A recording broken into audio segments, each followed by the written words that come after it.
مشاهدينا قد تتساءلون ما الذي يجعل آلاف الشباب يقررون النزول إلى الشوارع في مدن كالرباط والدار البيضاء وطنجة ومكناس؟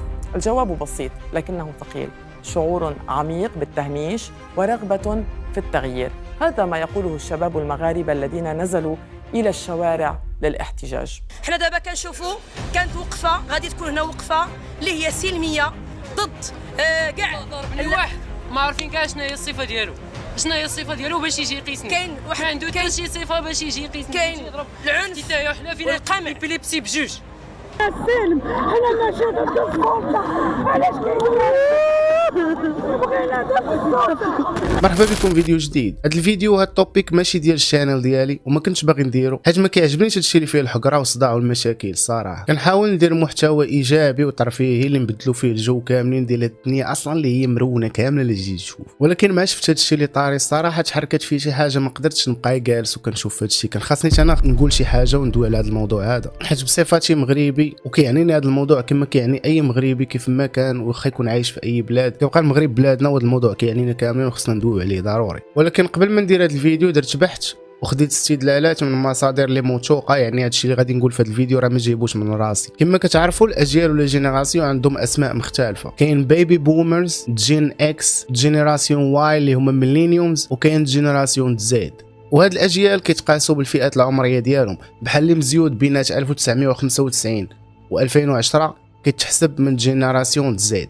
وهاد الجينيراسيون هي اللي مهمه عندنا اليوم في الفيديو ديالنا. الجينيراسيون زد ولات مشهوره مؤخرا وكيدويو عليها الناس بزاف في الانترنت وفي العالم كامل. بسبب اش؟ بسبب هذاك الشيء اللي كان وقع في نيبال مؤخرا، غادي تكونوا كاملين شفتوه. غادي ندويو شويه على القضيه ديال نيبال حيت قريبه بزاف لهذا الشيء اللي وقع عندنا في المغرب. داكشي اللي كان وقع في نيبال كان بسبب الحكومه ديالهم اللي كانت ديزاكتيفات لهم بزاف ديال السوشيال ميديا بلاتفورمز. تقريبا 26 سوشيال ميديا بلاتفورم اللي كانوا بلوكاو في نيبال، ومنهم يوتيوب، فيسبوك، انستغرام، واتساب الى اخره. وهذا الشيء هذا وقع بسببين. السبب الاول ان الحكومه ديال نيبال كان عندها مشكل مع هاد لي بلاتفورم حيت ما كانوش فيهم واحد الشروط ديال التسجيل كانت باغيها الحكومه ديال نيبال تكون مفروضه في هذوك لي بلاتفورم. السبب الثاني هو انهم كانوا باغيين يكونوا عندهم بيروات اللي غيكونوا فيهم ناس اشخاص حالنا كيحضيو هذاك الشيء كامل وكيراقبوه. يعني كيشوفوا شنو كتبوا الناس، علاش كيدويو، باش زعما يحاولوا يحبسوا الفيك نيوز وداك الشيء اللي كان كيخرج كذوب على ديك البلاد. غادي تسولني دابا، غادي تقول لي شنو هو الدور ديال جينيراسيون زد في هذا الشيء اللي وقع في نيبال ولا في المغرب؟ غادي نجاوبك، غادي نقول لك بانهم هما اللي بداو هذا الشيء كامل اللي وقع في نيبال وهما اللي بداو هذا الشيء كامل اللي وقع في المغرب.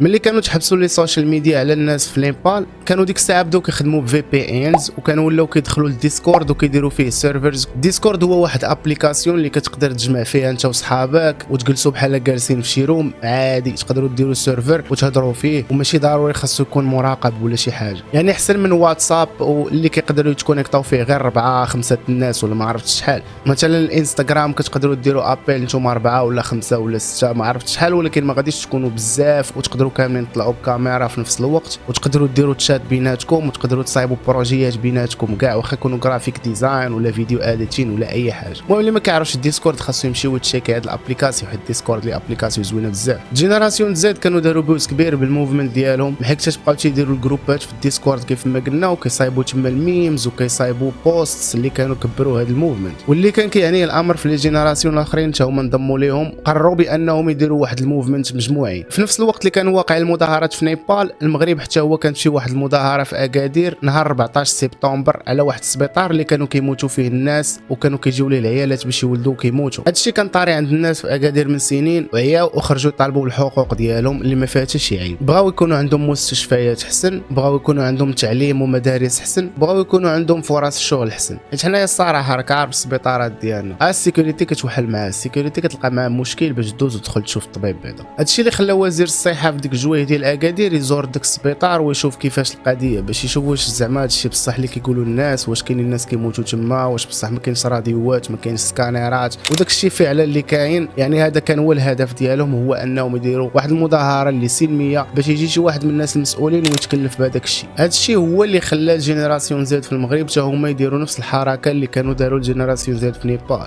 حتى في المغرب داروا جروب ديسكورد اللي كان سميتو جينزي 212 اللي كترمز للرقم ديال التليفون ديال المغرب. ولكن هادشي في المغرب ما كانش مديور غير في ديسكورد، كان مديور في جميع لي سوشيال ميديا بلاتفورم، وكانوا داروا ليه حتى واحد القناه في يوتيوب ديال بودكاست اللي كانوا جابوا ليها جيست، وسميت هاد القناه حتى هي جينزي 212. ومن خلال هادشي لي جروب اللي داروا كاملين لي بوست الهاشتاغ الميمز قرر انه غادي تداروا واحد الوقفه احتجاجيه سلميه في المغرب كامل. هادشي كان طرا في اليومين 27 و 28 من هاد الشهر هذا سبتمبر، يعني هاد الويكاند هذا اللي فات. هاد القرار كان بدا كيروج شي 10 ايام قبل ما تطرا المظاهره، قول من نهار 17 سبتمبر. هاد المظاهره كانت كبيره وكانت بحال شي كامبين كتروج في الانترنت كامل، وكانوا كيتعطاو كاع المعلومات ديال المظاهره في هذوك لي جروب فين غادي نتلاقاو مع ايش غادي نتلاقاو في كل مدينه بالضبط. وراكم شفتوا كلشي في هاد المقاطع ديال الفيديو، كانوا خرجوا عشرات من الشباب للشوارع المغربيه، وكانوا معاهم حتى ناس كبار وصغار وكاع لي جينيراسيون اخرين اللي كنا سمينا. وهاد المطالب اللي كانت عند الناس كاملين اللي خرجوا لهاد المظاهرات نقدروا نحطوها في 3 ديال الخانات.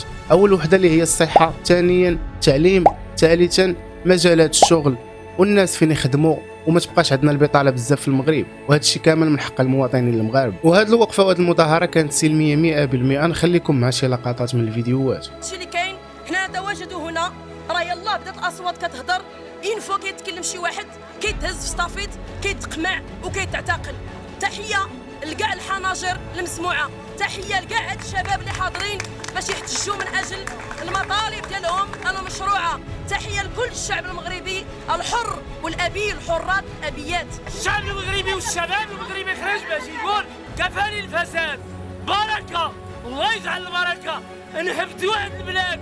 الشعب يريد الصحه، يريد التعليم، يريد ان تستجاب لحقوقه، لا يريد قمعا من القوات الامنيه. هذا الشيء اللي كتوجدوه دابا لهاد الشباب، وجدوه باش توجدوا ليه. ولكن من بداو هاد المظاهرات هادو لقاو الرفض والعنف من خلال رجال الامن، ووصلوا حتى لاعتقال بعض الناس والمواطنين اللي ما داروا والو، كانوا غير تمايا في المظاهره كيتظاهروا عادي. وكان حتى واحد الارتيست ديال الراب اللي كان تعتقل سميتو حمزه الرائد، اللي ديما هو اصلا كيدوي على هادشي في السوشيال ميديا ديالو ولا في التراكات ديالو، كان حتى هو تعتقل ولكن طلقوه البارح بالليل. المهم هادشي كامل اللي وقع شافتو الجينيراسيون زاد على انه خطوه ناجحه باش تسمع الصوت ديالهم في المغرب كامل. وبصح نيت هذاك الشيء اللي كان الصوت ديال الشباب تسمع، وقالوا بان هذه غير البدايه ومازال.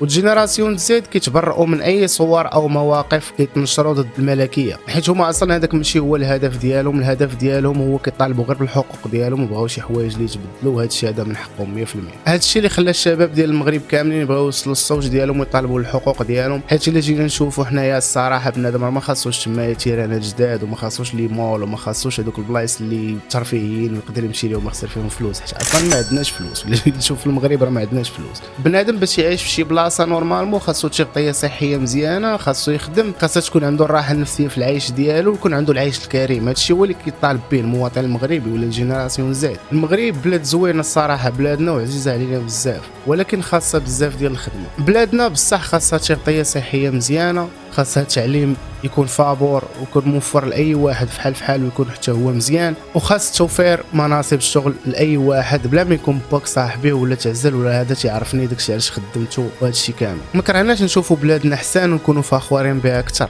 ماشي غير بالكسكس والزليج. على الله الحكومه ديالنا يوليو كيتسوقوا شويه دوك الشباب والدراري اللي باقيين صغار، حيت هذوك هما لي جينيراسيون اللي غادي نطلعوا المغرب. نتمنى انهم يتقبلوا هذا الصوت هذا اللي دووا به هاد الشباب كاملين، ويحاولوا يتعاملوا معاهم بطريقه اللي هي حضاريه وزوينه، ويحاولوا يكومونيكيو وما يكونوش بحال هذوك الاوامر اللي كتعطاو لهذوك الرجال السلطه اللي تلقاه بصح كتلقاه مقاريش خارج من الرابع، هذا خارج من السادس، وكيجيو لتما وكيبقاو يدفعوا في عباد الله ويهزوا في عباد الله. وهذاك رجل الامن دابا حتى هو كتلقاه ساكن حداك جاركم، عايش معاك نفس العيشه، ولكن في نفس الوقت كيحارب معاك انك تدوي على ديك العيشه اللي ما عاجباكمش كاملين. مع هاد اللعيبه هادي ما فهمتهاش انا. نتمنى من الحكومه ديالنا تبدل هاد القرارات، ولا كانوا الناس غاديين يدويو غير يومين نسمع ليهم ونشوف هذاك الشيء اللي بغاو، ونحاول نعاونهم ونتعاونوا بعضياتنا باش ما ينوضوش مشاكل في بلادنا كما ناضوا في بلدان اخرين. الا وصلتي حتى لهنايا في هذا الفيديو خلي لي في كومونتير هاشتاغ الحريه باش نعرفك تفرجتي في الفيديو حتى الاخر. هذا الفيديو صورته على الصباح مع فقط بان لي هذاك الشيء وما قدرتش غير نخليه وندوز النهار عادي. سمحوا لي الا كنت نسيت شي حاجه ولا غلطت في شي حاجه حاجه ولا ما دويتش على شي حاجه. ونتمنى يكون عجبكم الفيديو. الا وصلتي حتى لهنايا وعجبك المحتوى خلي معاك واحد سبسكرايب، دير واحد لايك باش هذا الفيديو يطلع للناس بزاف ان شاء الله وتسمع الصوت ديالنا كاملين كمغاربه. ونشوفوا ان شاء الله في شي فيديو اخر. كان معكم عماد، بيس اوت.